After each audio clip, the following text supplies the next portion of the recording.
Hi, I'm Carla Ramirez, your South Bay local farmers agent, and I'm here today with Dave Gamble and his wife Dolly.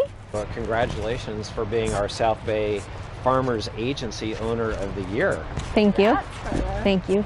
So Dave, Dolly, tell me a little bit about your involvement in the community here in Manhattan Beach and some of the organizations that you're involved with. I'm on the board of a new non-for-profit called South Bay Cares, which is a community active group that works on environmental issues, works on human rights issues and constitutional rights. So I'm working with the environmental group particularly, and we're doing all kinds of really neat activities. Last summer we were right down here with Heal the Bay and partnered with also the Roundhouse. And thank you to farmers, we had the nice Easy Up for Shade, and we cleaned up the beach for the morning with over 300 people. There was a tremendous amount of pounds of garbage that was collected off the beach. Wasn't it like over 1,000 pounds that they... Yeah, our agency is going to sponsor a booth. We're going to work that. That's great. We'll look forward to seeing your agency out here again. And you know, what an awesome organization, because Heal the Bay jumped right on the big oil spill from about 3 years ago up in Santa Barbara. Right. And so bringing the community out here to scrub this beach down is so important. I mean, we lived here since '95, and our kids grew up, you know, swimming in that beach, and they still do every summer, and it's a great place, and it's so clean. It's unbelievable, and that's in great part to organizations like Heal the Bay and this community that'll come out here and pick up trash all day. So it's super important to us. So the South Bay Cares organization is interesting, like any non-for-profit or any socially organized group. You have a board of directors.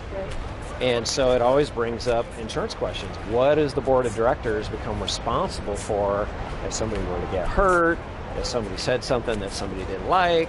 Right. All those great commercial insurance topics. So we've been fortunate with having great agents like you to help guide and make sure that all the right coverages are in place. Right. And directors and officers liability is actually something that a lot of people don't understand.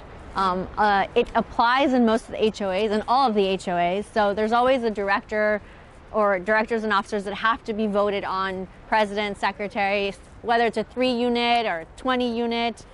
The members that do volunteer for those positions do expose themselves to the liability that can come with managing that association. And so I see a lot of policies where they don't have it, and they often ask me like, well, what is it for? I don't understand, because I already have the commercial liability.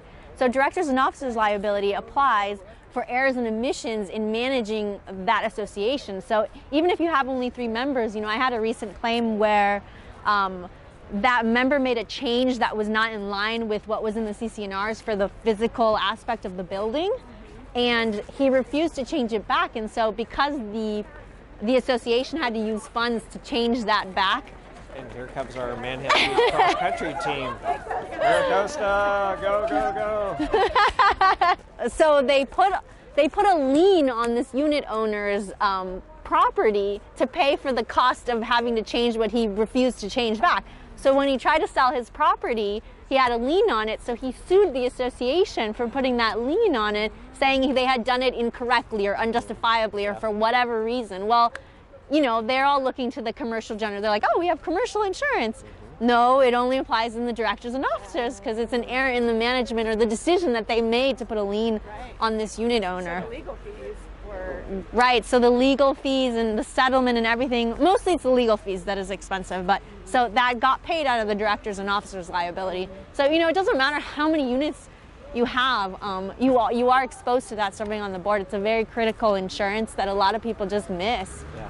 So if you have questions, if you're in an association or in a condo and you have questions about whether to volunteer on that, whether they have the right coverage, call me. I'm happy to answer any of those questions. Yeah, you think you're volunteering, you're doing a great thing to volunteer, and you don't want all of your work to be, for naught because of those exposures. No good deed goes unpunished.